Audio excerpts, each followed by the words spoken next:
Viewers, मैं अपने channel पर आप सबको खुशामदीद करती हूँ।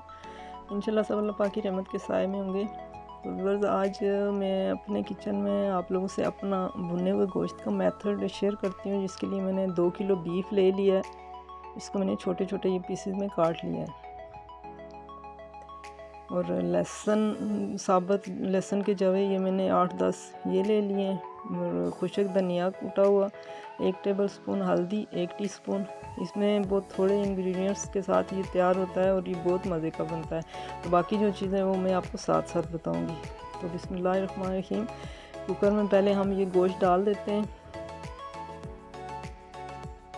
और इसमें 2 बड़े कप जो हैं पानी के भर के ये ऐड कर दिए। लहसुन के जवे डाल दिए और ये इसमें खुशक धनिया और हल्दी ये ऐड करके तो मैं इसको चूल्हे पे रख देती हूँ। और बॉयल आने के बाद मैं कुकर बंद कर देती हूँ। तो जी 10 मिनट तक मैंने कुकर को ढक्कन लगाया है और ये गोश्त मेरा गल चुका है। अब मैं इसे कढ़ाई में शिफ्ट करके इसका पानी खुश कर लूँगी। जी, तो ये मैंने तकरीबन 10 मिनट तेज़ आंच पे मैंने इसको पकाया, इसका पानी खुश कर लिया है।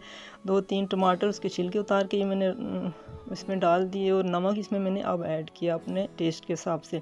सुरख मिर्चें अगर आप लोग डालना चाहें तो डाल सकते हैं, मैं अपने खानों में नहीं डालती। तो ये मैं इसमें कुटा हुआ खुशक धनिया में थोड़ा और डालूँगी, ये इसमें ज़्यादा जाता है और बहुत मज़े का इसका टेस्ट होता है। कुछ काली मिर्चें कुटी हुई। तो ये अब टमाटर गल जाने तक मैं इसको मज़ीद पकाऊँगी।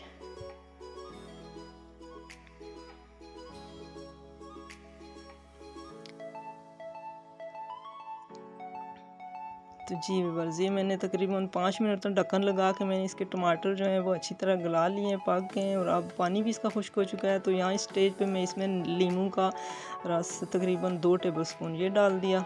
और ये अदरक जो है लंबे लंबे इसमें स्लाइस में काट के ये डाल दिया। आधे में अभी डाल रही हूँ, आधे में बाद में इसमें एंड में ऐड करूँगी। तो अब दरमियानी आँच पे मैं थोड़ा मज़ीद इसको पकाऊँगी ताकि ये अच्छे से खुश्क हो जाए।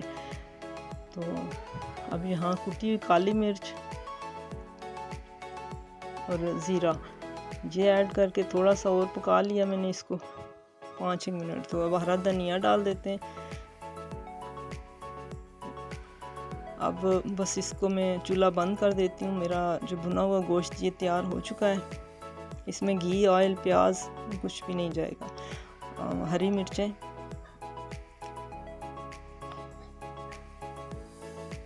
तो ये है इसकी फाइनल लुक। पुदीने की और दही वाली चटनी, आप चाहें तो इसे आप इमली की चटनी के साथ या आप केचप वगैरह के साथ भी सर्व कर सकते हैं। तो ये बहुत ही मज़े का बन के रेडी हुआ है।